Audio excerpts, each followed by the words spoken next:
Welcome to today's NC3T Brown Bag webinar series. This is Hans Meter from the National Center for College and Career Transitions, and I will be facilitating today's session. Today's session is entitled Exploring Apprenticeship Programs. Throughout the United States, interest is growing in expanding opportunities for individuals to participate in employer-sponsored apprenticeship programs. Sometimes when we hear the word apprenticeship, we may hearken back to images of Benjamin Franklin in colonial times working alongside his older brother, learning the trade of being a printer. And for hundreds of years, a young man would be taken under the wing of an older tradesman, essentially working for free with just room and board provided. And over several years, that apprentice would learn the trade, would advance from a novice to a journeyman to a master. Modern apprenticeship holds some similarities, but is much more structured and differentiates more between the education setting and the work setting.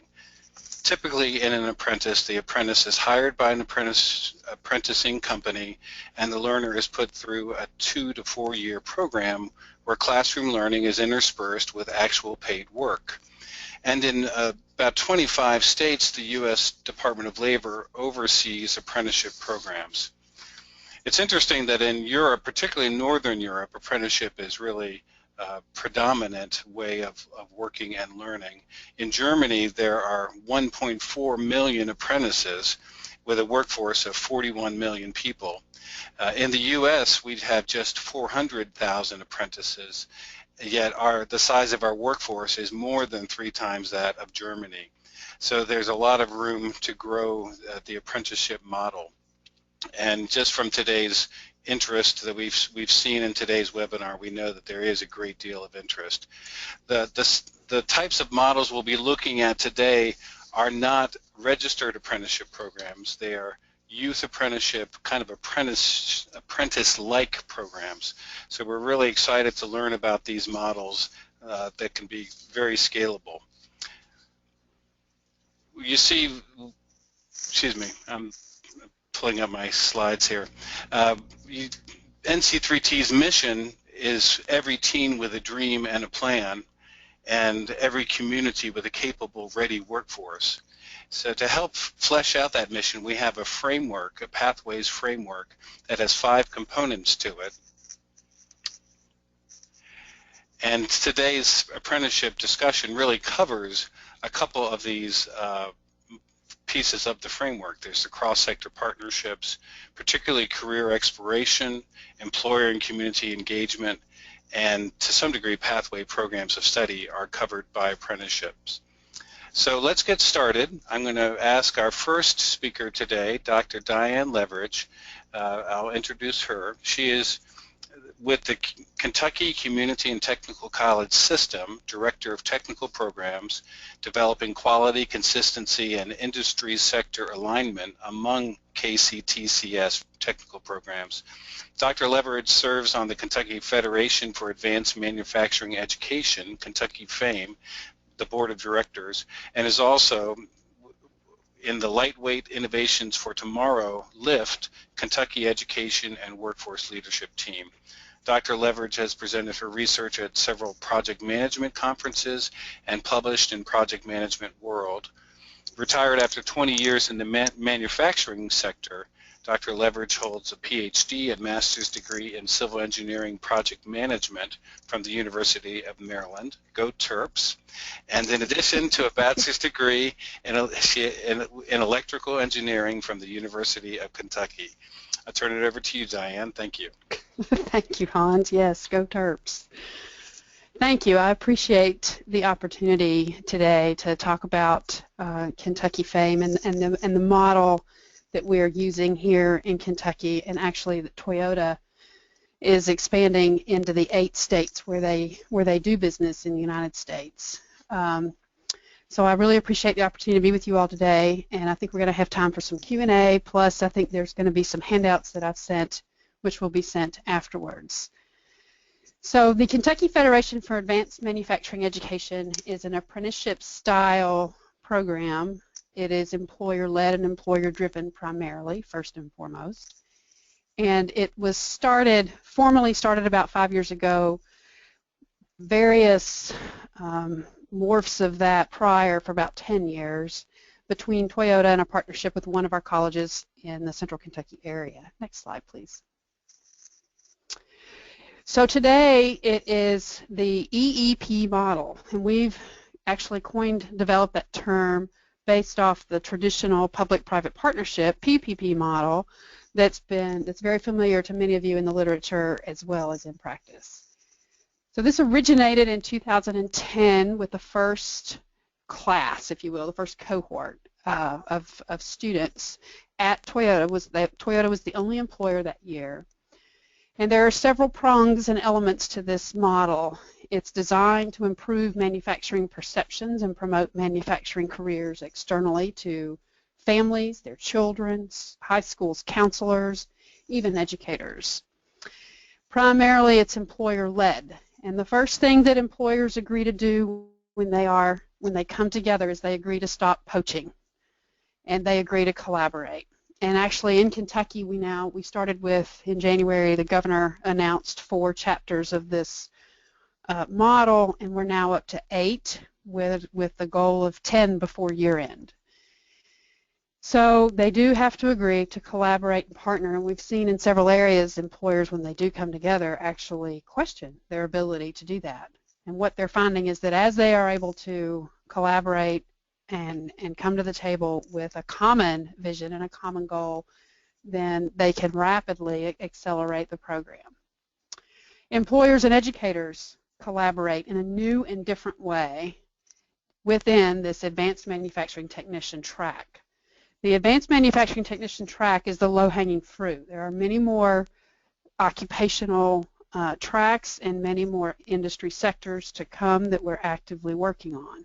But the low-hanging fruit was the immediate broad-based need, whether you're in, I'm going to keep this to Kentucky for a moment, whether you're making bourbon or peanut butter or cars, it doesn't matter. Everybody needs maintenance technicians. In fact, they need very highly skilled maintenance technicians because the machines and the equipment that's used today is not necessarily what was used as recently as 15 or 20 years ago.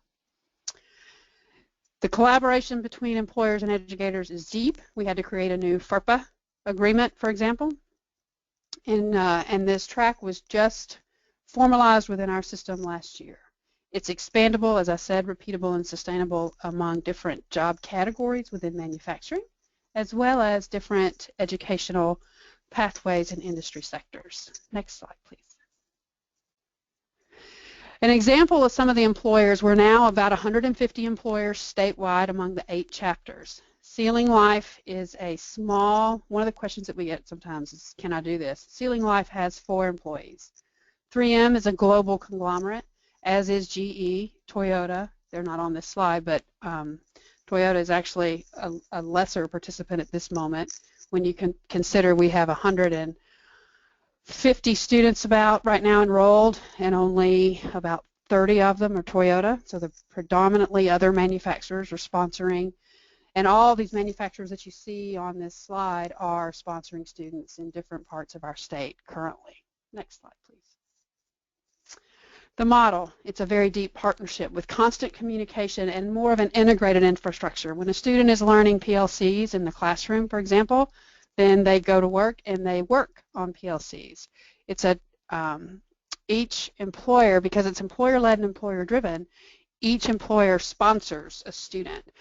One of the tenets and agreements that is statewide in Kentucky is each employer agrees to $12 an hour minimum.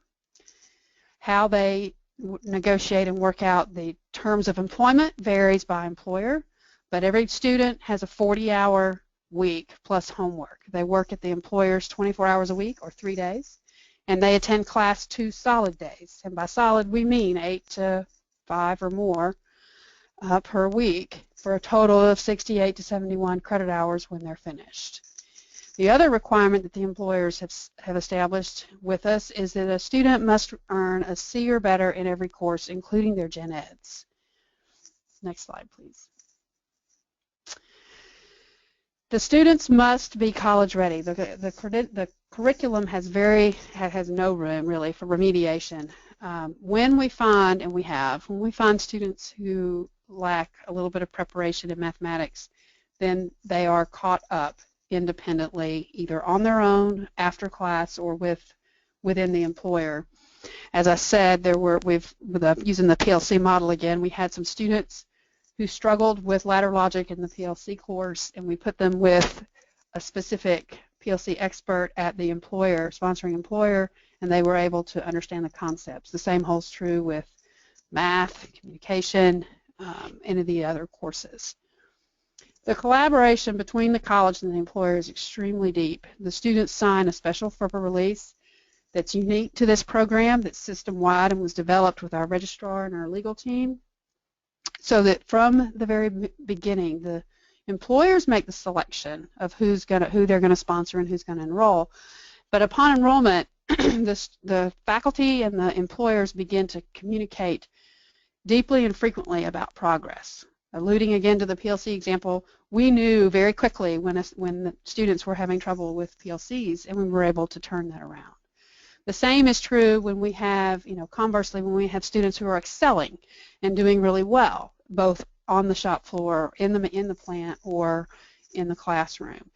Many of these employers actually view, a lot of them are German-based. Hans mentioned apprenticeship and the European model earlier. Many of these employers in the northern Kentucky part of our state are from Germany, and they view these students as their potential expats for their plants in across Germany and other countries in Europe, as well as in Brazil. Each partner college and KYFAME chapter has a specific MOA. They're pretty much the same chapter to chapter, but there are a few differences based on local needs. The simulated workplace is a critical component of this program. The employers really want to have a simulated manufacturing floor, meaning very loud, difficult to teach in, difficult to explain concepts in, because that's exactly how the manufacturing floor is in the real world. It's sometimes a little bit difficult when you're talking with faculty about how to do that, but we find that that the students actually grasp very quickly the connection between the real world that we're trying to build in the classroom, if you will, quote that, and their workplaces. We're also all about continuous improvement. Anybody who spends time in manufacturing understands that we've got to continually improve and get better. So the way the program looks today is vastly different than the way it looked 5 years ago when Toyota first started it. Students who enroll in this and are successful earn an AAS in industrial maintenance and with an advanced manufacturing technician track designation. And what that does is it allows employers to recognize that these students with this AMT track designation have 11 unique specific elements that other traditional maintenance students don't have. Next, please. So what they have that's different is they have 5 consecutive semesters, including summer. And at work, we don't have snow days. We don't take breaks. It's every day, often 24/7 in some cases, depending on the needs of the business.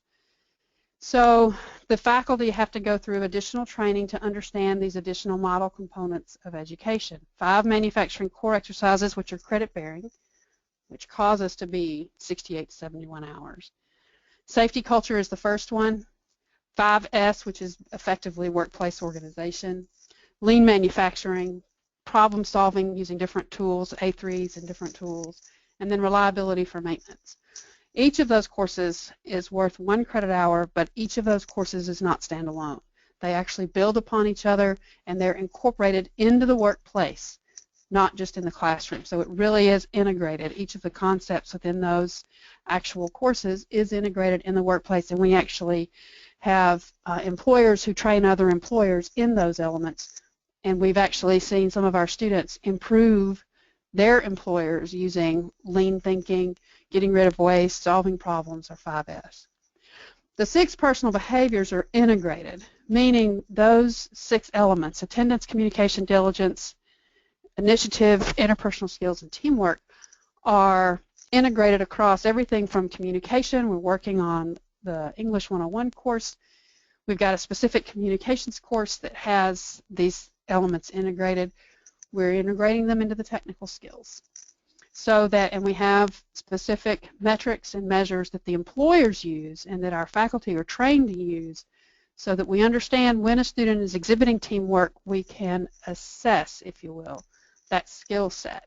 Is it part of the actual course on the transcript? Not yet.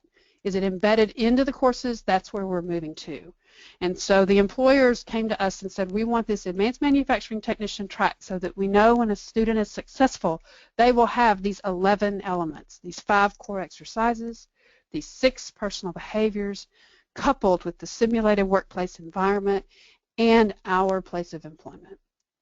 Next, please. In the fall of 2015, this is actually about a week or two old, where we have actually not 104, we just added a bunch, so we're up to about 147. Every time we publish these numbers, they become immediately outdated. We have 147 students enrolled system-wide in 6 colleges. 30 of those are second-year students at our initial college that started it. The others are all at the 6 new colleges. We have, as this says, approximately 100. I learned yesterday it's 150 employers in Kentucky that are engaged.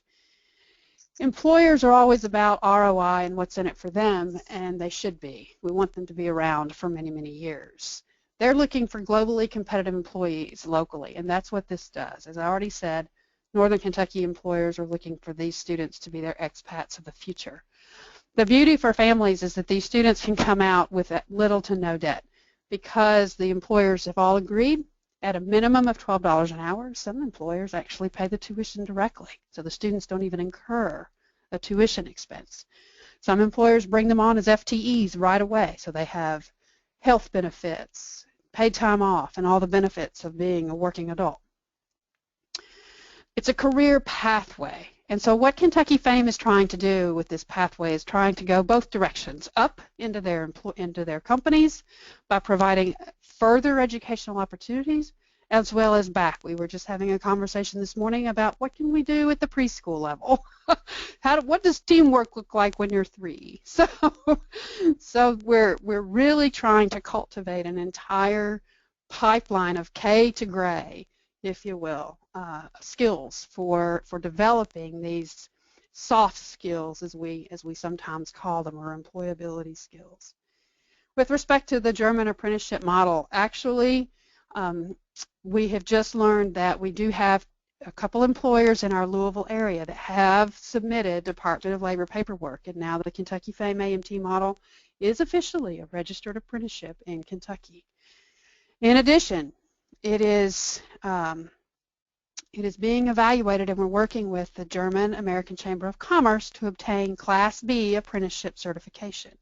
Some of the gaps that we're closing along those lines include specific employer skill similarities, demonstrating specific skills among all the different employers, whether you're making bourbon or peanut butter or cars, and extending that into about a 6 or 8 month employment tenure after graduation. But it looks like we should have that Class B certification later this year. In 2013, the National Career Pathway Network named it as their outstanding career pathway. I already mentioned the further degree opportunities in the upper levels of education. And the biggest bang for the buck that we hear from parents statewide is the opportunity for full-time. This slide I put full-time employment, but it really is a manufacturing career. It truly, these parents are looking at us and saying, you are providing an opportunity for my kids that I never even knew existed. I saw that building over there on the corner and didn't even know what they did. So it's extremely encouraging. Next slide, please. So we have faculty who are equipped to meet our local manufacturing needs. They've been trained to deliver what we call the MCVs and PVs, those 11 elements. We have alignment between our academic curriculum, our technical curriculum, and the workplace.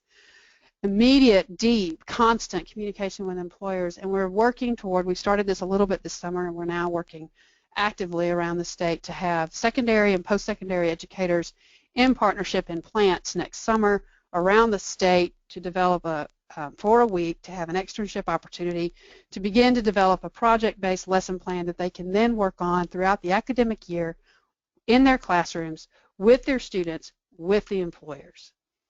Next slide. And these are some of the sectors that we're talking about expanding it to. Other jobs in manufacturing, other sectors, and it truly is a hybrid apprenticeship style work and learn model. And I mentioned there it's already been registered in Kentucky. The other key element that I haven't said yet is that within the employers there are dedicated mentors. So we have taken the best practices of the hundreds of years of what's been going on in Germany and Europe and cultivated a continuous improvement cycle to lean it out and speed it up so that we have globally competitive employees locally now. Next, please. Thank you. Excellent. Thank you so much, Dianne. We have some good questions coming in. We are going to hold those until the end of the second presentation. So Natalie Fox has been the Work-Based Learning Coordinator at Aiken County Career and Technology Center since 2011.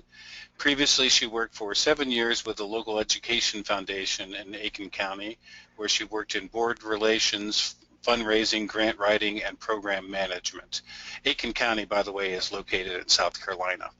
Natalie is a global career development facilitator and instructor and is currently working on her master's in education in school counseling. Thank you, Natalie. Thank you, Hans. Our program is on a much smaller scale than KYFAME, but I hope I can give you a little bit of practical information for implementing a high school apprenticeship program. Next. South Carolina, just to give you a little bit of background, is a right-to-work state like many southeastern states, so we're not unionized and have been able to attract manufacturers relocating from other areas of the country. Our partnering company, MTU, formerly was Detroit Diesel and relocated here in 2010 from Detroit. Shortly after establishing their manufacturing operations, the company Vice President for Operations, York Cleash, reached out to the Career Center looking for students with industrial maintenance and machining skill sets. The Career Center is a shared time vocational center. We work with high school students strictly. We have students for a portion of the day while they study their skilled trade. We have welding, machining, automotive repair, and so forth. And then the other part of the day, the student will take their core academic classes at their traditional comprehensive high school. Next. Our program is based on the German education model. Students apply in the 10th grade. In the first year of the program, students were identified and recruited. So our students came here in 10th grade and teachers got to know them and they kind of hand-picked a few students. But we found that this gave them a sense of entitlement and that they felt like they were chosen for the program. So we've moved more to an application and interview process, which has increased the competition for the positions and put students in the mindset of having to earn their position. Next. We are fortunate to have about 250 students who come to the Career Center and rotate in 10th grade through what we call a CATE exploratory program, and that's where our students will sample each of our skill areas for a few weeks throughout the school year. We have found that a lot of students will come to us and they'll have no idea what machine tool is from CAD, from mechatronics, and so this gives them an opportunity to sample each of those programs and to really learn if it's a good fit for them. So when the students rotate through our machine tool class, that's primarily where we advertise the program because that's the program that they'll complete in if they are accepted and decide to come back to the Career Center. In addition, MTU has identified non-traditional students, which would mean females in this case, as a priority for them. So they also host a Girls' Day for 9th grade students at their facility to promote the program there as well.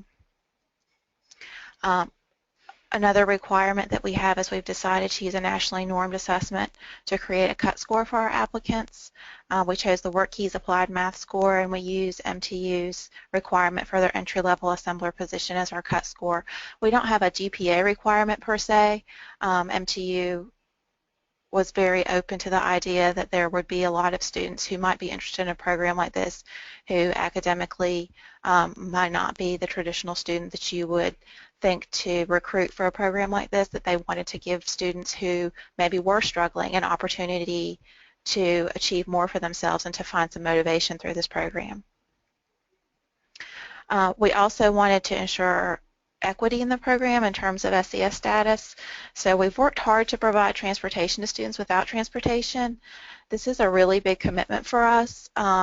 We have a pretty large school district. Aiken County is about the size of Rhode Island, so we cover a good bit of ground. But it was a factor we really wanted to consider in motivating those students who haven't had these kind of opportunities before.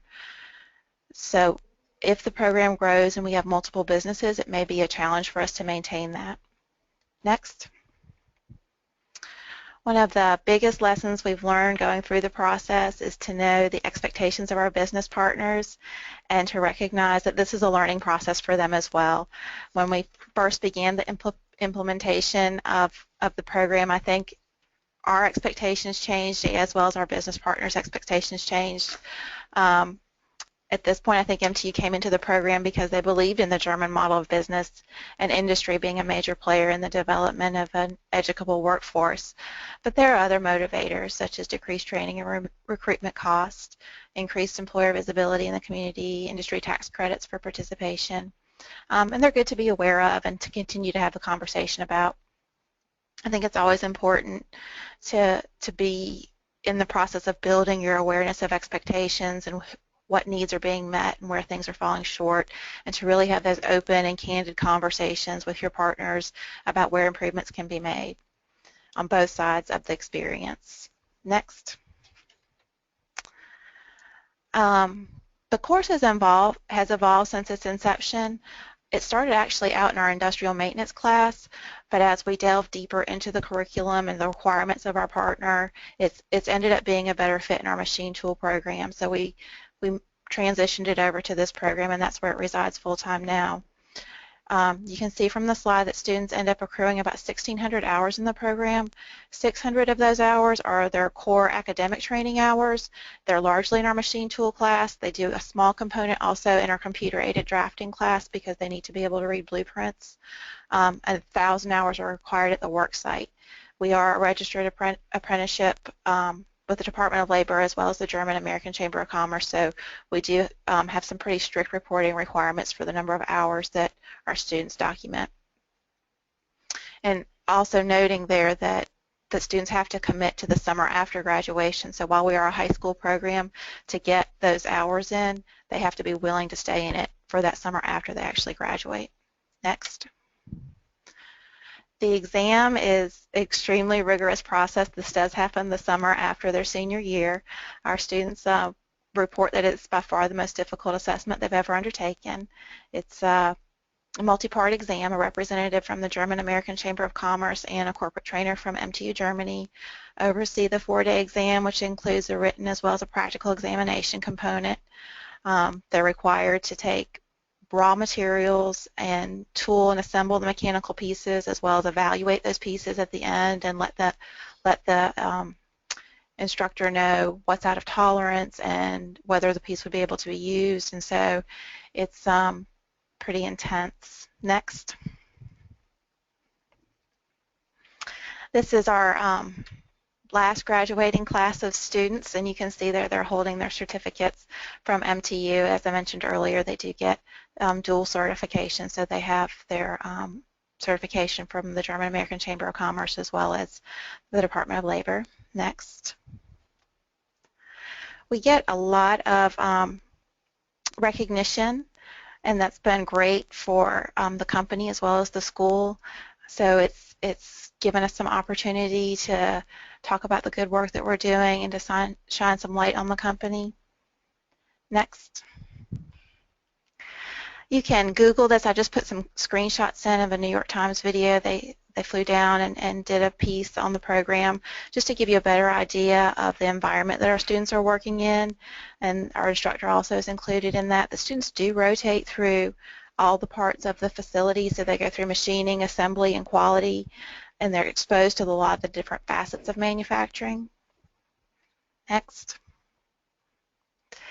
This young lady graduated last year. She was nominated by MTU for the German American Chamber of Commerce Trainee of the Year, where she was competing with hundreds of other companies in the United States, and she won and was flown to New York to accept the award. It was her first time on an airplane. It was very exciting. And then over the summer, she was provided an educational trip to Germany where she visited the manufacturing facility there with her mother. We're very proud of her accomplishments, and I promise in 10th grade when she first entered the program, she was hesitant and she wasn't sure, but she thought this might be a good way to make a path forward for herself. Her other option was to go into the military, was what she was considering, so that she might be able to go to college one day because she didn't see any other way to pay for it. And when we put out the applications and she applied to the apprenticeship program, I know she never thought that she would have the opportunity that she did have through this experience. So we're really thankful to our partner for providing her that opportunity and for her performance in the program. Next.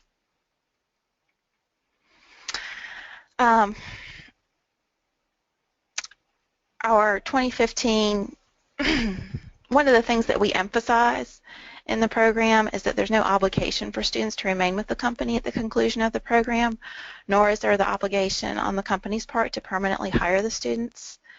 However, with the skyrocketing tuition costs, there's an opportunity to be part of programs like Technical Scholars, where our technical college system will partner with businesses and the business will help provide students with a tuition reimbursement for specified fields. MTU really believes in making sure that students are aware of the multiple pathways to their professional path, and so even when we bring our students in as part of the application process, they'll bring a panel of current employees up for the students to speak to that have taken different routes to employment and promotion within the company. So they might have somebody in industrial maintenance who came in with just a high school degree, but has been able to go back to school through the company's tuition reimbursement program and maybe get an associate's degree and move up through the management chain. And they really have been a great advocate for letting our students know you don't have to be that traditional student who has, the grades to go ahead and get into college right out of high school, but that you can take baby steps towards that pathway. And this slide is just to help illustrate that you can come out of this program with a Career Center credential and go right to work. You can be direct hired at MTU if they have those positions available. We have had students also hired by other competitors in the area, or you could go to the technical college system and get some tuition reimbursement. So there are lots of opportunities, and we try to make sure that our students are aware that even though they hear a lot that, you have to have a certain GPA and you have to have certain grades and the finances to be able to go to college, that there are opportunities for them through programs like this that they may not have thought were possible. Next. So in the future, because we haven't had a lot of success in growing the program, we are on our third graduating class this year, and Jorg in particular has been a huge advocate for going out to our partner companies in the area, GlaxoSmithKline, Bridgestone, Kimberly-Clark, and really trying to recruit them into the process.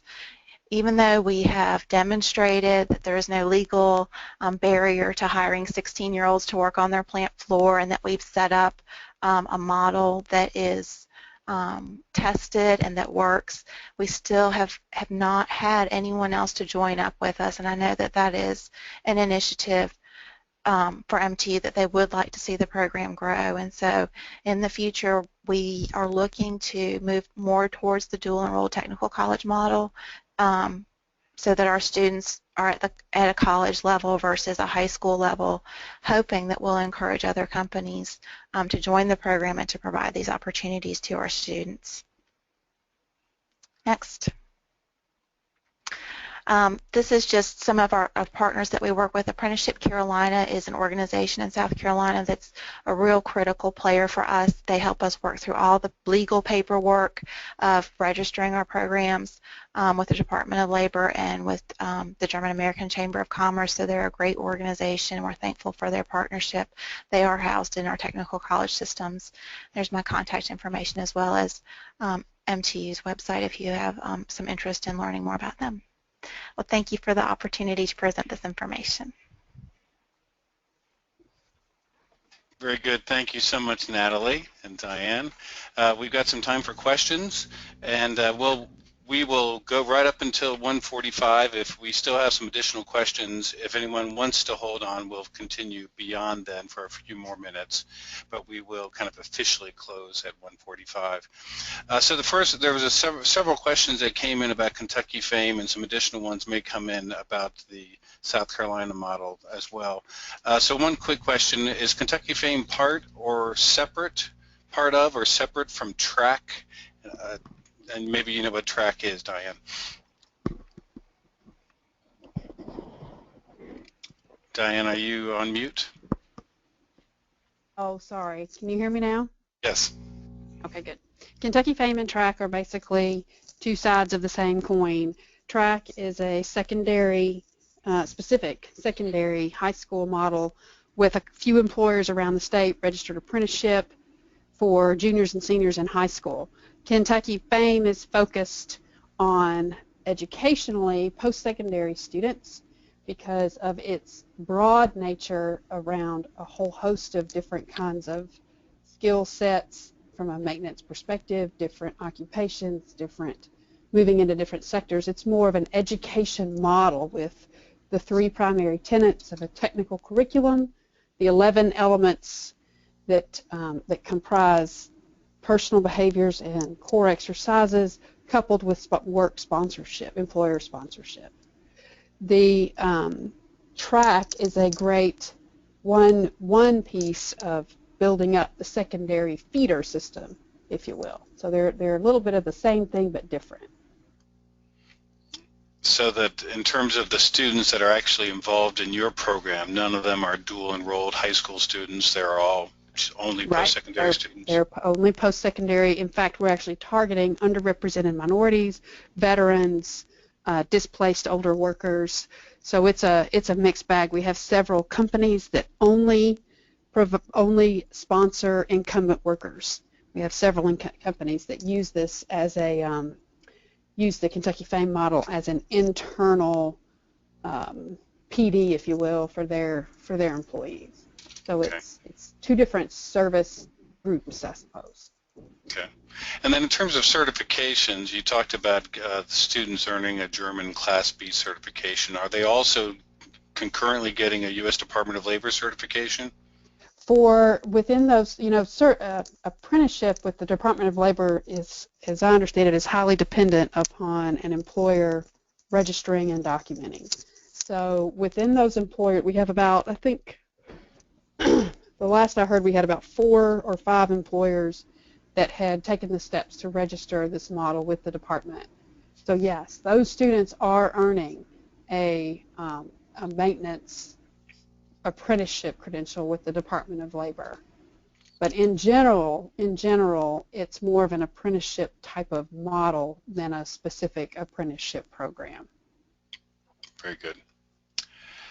So here's a broader question, maybe for both of you. What are the key selling points that you were using to attract employers to participate in your programs? Natalie, you want to go? For us, we have not been successful in selling it, so I don't know if we're doing a great job, but we always talk about when we bring our potential partners together, we talk about the need in our area because we have had such a boom in manufacturers relocating here that I think Dianne mentioned earlier that they poach each other's employees, and we really try to sell them on the idea of just because you agree to participate in the apprenticeship training program with our high school students, there isn't the obligation to hire them when they're finished. However, maybe one of the other 2 or 3 companies, if we could build that cohort of people to join, maybe at that point they will have a need, and then they can hire the students as they graduate from the program, and to really build the idea that you're building this pipeline of workers to share that can be mutually beneficial. That's been our big selling point. So for us in Kentucky, the employers sell it to each other because every employer, as I said before, within manufacturing has a skills gap, and that that gap has been widely documented by Deloitte and the Manufacturing Institute twice in recent years, and then others are documenting. Our own chamber is documenting that skills gap, and employers feel that pain. What's interesting about employers recruiting employers in Kentucky is that we actually have finance employers, healthcare employers, IT employers, all talking about a desire to replicate this model, primarily from the perspective of the employment capacity in a person that this develops.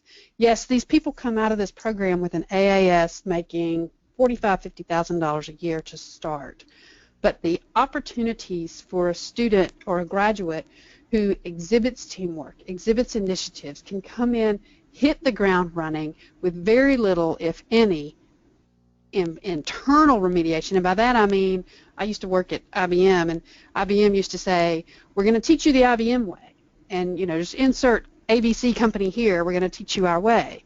Well, we've removed a lot of that, most of that, from having to occur, and that's where employers are recognizing the ROI.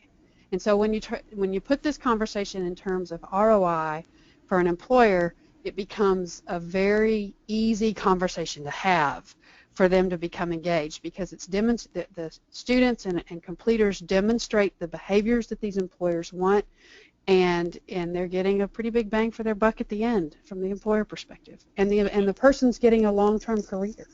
Mm-hmm. Very good. So here's a question. The U.S. culture is quite different from the Northern European culture. How important was it to make comparisons with a European model? How much did you have to differentiate from a European model? For us, we had, in the Northern Kentucky area, there's about 400 or so manufacturers in the Northern Kentucky, Cincinnati geographic area. Of those, about half, roughly 200, 225, are European-based. So from that perspective, in that neck of the woods, if you will, it was a very easy discussion. We didn't have to do a lot of differentiating. In fact, the plant manager of Bosch came through the German apprenticeship program, and he will tell anyone who asks him, and has said, it is these behaviors and these core exercises are the reason that we're in this. The second, the non-European, the more American-based companies, they, as I said before, their biggest challenge typically has been they agree to stop poaching. And as we look to expand this to machining, to lightweighting, to other industry-type sectors, employers are really recognizing the value of rapid cultivation, if there is such a thing, of an employee that can come in and contribute and learn quickly. People have to be a quick adapter in today's economy, and this model applies that quick adaptability and develops that quick adaptability in these students, so that no matter where they go or no matter what sector they're in, they're able to deliver. Good. Let me ask one more question for both of you. In the program, how much do the apprentices do during the program compared to the permanent staffs that they're working alongside? Could you give us some examples of the kind of things they actually do on site? For us, they're working as they rotate through the different the different sections in the plant. They're paired with a skilled craftsman, and after they are shown something and then can repeat it back to that person, whether it's on the assembly line or in machining, they're allowed to work under supervision, just on their own. And so they are definitely producing work. They're not just observing. They do have certainly a portion of time where they'll have to observe and watch, and they're given notebooks actually to document that observation, and that's part of the evaluation process for them. But then at some point they are expected to perform the tasks and to do so under supervision independently.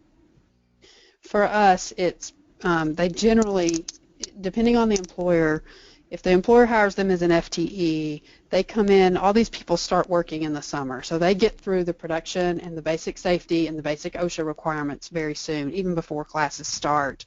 so that when classes do start, they're able to contribute right away. So they're doing the very same kinds of work with a team leader from the very beginning. The other thing that the employers are doing is they are investing in their internal mentors, getting them trained and up to speed to be mentors, to serve as a mentor for these students, so that whenever there's, whether it's a performance question or a technical question or a life question, a student can get it answered internally to the company, just like they would if they were an FTE or not. But they're doing very similar, same work. Very good.